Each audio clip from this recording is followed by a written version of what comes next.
रसिक चित लोभता जोने आनंद कुमार सलूणो शोभता सलूणो शोभता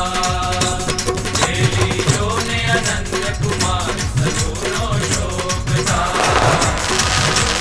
शोभता।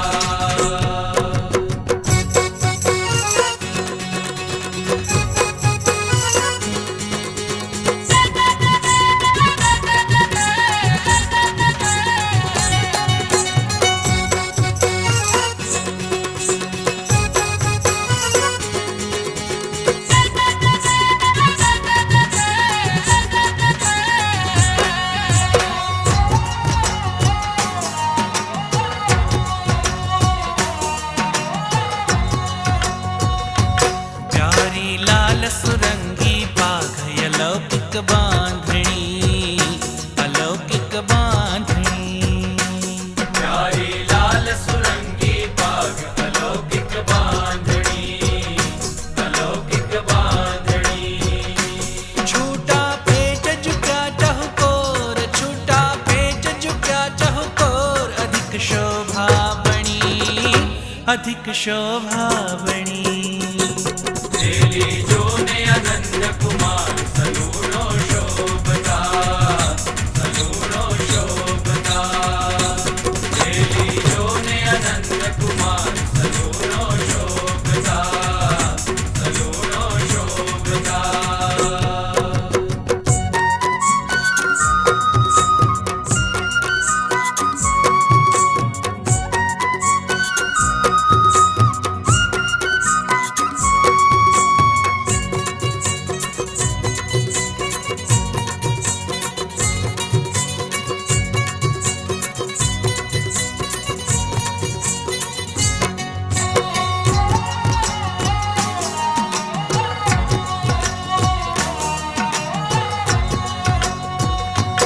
रूड़ी राजे नलवट रेख मनोहर मावने मनोहर मावने।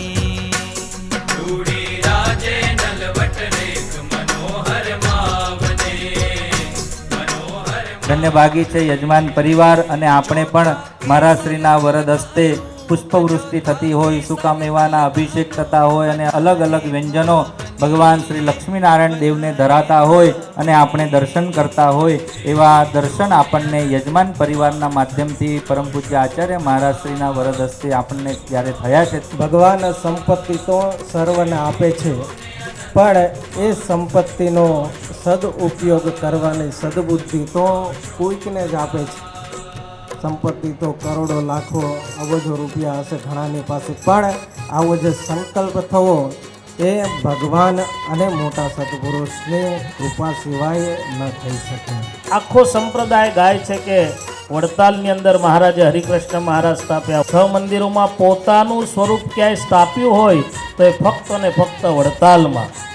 બીજે બધે અન્ય સ્વરૂપો નરનારાયણ દેવ, રાધારમણ દેવ, ગોપીનાથજી મહારાજ, સિદ્ધેશ્વર આદિક સ્વરૂપોની સ્થાપનાઓ કરી, પણ પોતાનું સ્વરૂપ કેવળ ને કેવળ વડતાલમાં સ્થાપ્યું છે. મહાપૂજાનું પણ અનંત ઘણું ફળ છે, અભિષેકનું પણ અનંત ઘણું ફળ છે. એવી રીતે ભગવાનનું જે ષોડશોપચારથી જે મહાપૂજા જે પ્રભુદેવે આપણે કરાવી પવિત્રપણે એનો આપણે બધાએ લાભ લીધો. આપણો પરિવાર ખૂબ ભાગ્યશાળી છે. આ દ્વિશતાબ્દી મહોત્સવનું વર્ષ ચાલી રહ્યું છે. જુઓ એકાદશીનો માહોલ જુઓ તો. આપણે જો દ્રઢ સંકલ્પ કરીએ, બહુ વર્ષો પહેલા જ્યારે શ્રી હરિકૃષ્ણ મહારાજ મહોત્સવ વડતાલને ખાતે ઉજવણો, ત્યારે બહુ મોટા પાર્ષદ શ્રી કાનજી ભગતજી એવો સંકલ્પ કર્યો, એ વાત કરી કે દાડે દાડે વડતાલનું મહાત્મ્ય એટલું બધું વધશે એટલું બધું વધશે કે જ્યારે વડતાલનો દ્વિશતાબ્દી ઉત્સવ આવશે ને ત્યારે ભક્તજનોને દર્શન કરવા માટે લાંબી લાંબી લાઈનો લાગશે. હેલી જો ને અનંદ કુમાર સલૂણો શોભતા